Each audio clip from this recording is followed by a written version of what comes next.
everyone, welcome back to Rymerplans. Today I am planning the week commencing the 8th of February using this kit called Leah from Strawberry Lime Designs. I believe it was either a freebie in, what's it called, Black Friday, or I just bought it on Black Friday, I can't remember, but I always intended to use it for this week because obviously it's Valentine's Day this week, I think. Yeah, I should have checked I'd got the right week there. Yeah, I love Strawberry Lime Designs kits because they are absolutely huge. I'm definitely going to be able to use this for memory planning as well because there's like, I'll use all these boxes today, but then there are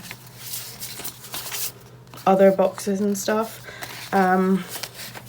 So yeah, I'll probably, what I normally do is like combine kits together because I do like to have 8 full boxes when I memory plan. That's not what this video is about, so why am I talking about it anyway? Yeah, so I'm gonna get cracking. I'm using this tape. I think it's just some like cheap Hobbycraft or pound shop tape. I don't think it's anything special. In case you're interested, my pen is a Pilot V-Ball 0.7. No one's ever asked, but there you go. And a washi cutter from Colourful and Co. So, I am watching Tilly's budget video right now. Can you see that? I just paused it to start filming. I'm gonna watch a planner video, get filming, get this planned out, and I'll talk to you when I'm done. Hey guys, I hope you're all doing awesome. While I plan out this week, I am going to talk to you guys about tone policing. So my friend Daisy shared this post in my group UKPA Activism, and it was shared from a page called Allies Academy, but on the image it says at It's Eco Gal. So I don't know anything about any of those people apart from Daisy, obviously, so I can't endorse them, but I like the post, so I'm going to read it out to you guys, and then we'll talk about my opinions. So, tone policing definition: a conversational tactic that dismisses the ideas being communicated when they are perceived to be delivered in an angry, frustrated, sad, fearful, or otherwise emotionally charged manner. Why is it wrong? Tone policing calls out the tone of the message, especially if it conveys strong emotions, rather than the logic of the actual argument. Tone policing is a classic logical fallacy that uses an ad hominem, which is an attack on the person making the argument, rather than the argument itself. Additionally, this diversionary tactic is yet another tool of gaslighting used to protect privilege instead of understanding the structures of oppression that exist in our society. By using this argument to avoid conversations that may make those with privilege feel uncomfortable or ashamed, those who tone police can choose to remain oblivious and refuse accountability. So, some examples. This is what tone policing sounds like. Calm down so we can discuss this like adults. You'd have a lot more people on your side if you weren't so rude. It's comments like yours that block communication. I thought about doing a little voice for each of these, by the way, but I thought that might be a step far. It's hard to take you feminists seriously when you're angry and bitter all the time. Urgh. Do you really have to be so angry at me? I'm trying to learn here and asking a genuine question. Reasons to stop tone policing. It genders emotions and reinforces the stereotype that women are too emotional and that men shouldn't show emotions. It silences marginalised voices by making them feel like their concerns about injustice and oppression are invalid. It prevents people from acknowledging their mistakes and taking accountability for their actions. It preserves societal privilege by giving those in power the ability to refuse conversations they don't want to have. So, I found this such a useful post because I don't know if it's just me, but I've really struggled to put a finger on how to explain tone policing. I've always, not always, but since I've heard of the term, I've known what it feels like, but I've not been able to express that to others. And I feel like this post does a good job. If you disagree and you think it could have been worded better, let me know, because maybe we can find another way to make it more accessible and understandable for everyone. But personally, especially the examples, they are things that I have definitely been told multiple times. The thing that I get most is either criticised on my choice of words. Yeah, well, let's stick with that for a start. I get criticised on my choice of words. So if I swear in a post, in a comment, I might have a completely valid thing to say, but that person is like more angry at the fact that I swore, and they're like, oh, I just can't have a conversation. And not swearing like aggressively at them. So if I'm Scottish, I use the C word a lot. And if I use that, people will be more angry at my use of the C word than they will be at the thing that I'm talking about. I also have, this is the thing I get more than anything else in the whole world, is we should try and educate people.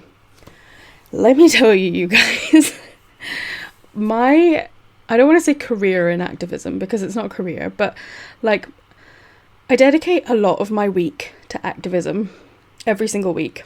And my sole purpose is to educate people.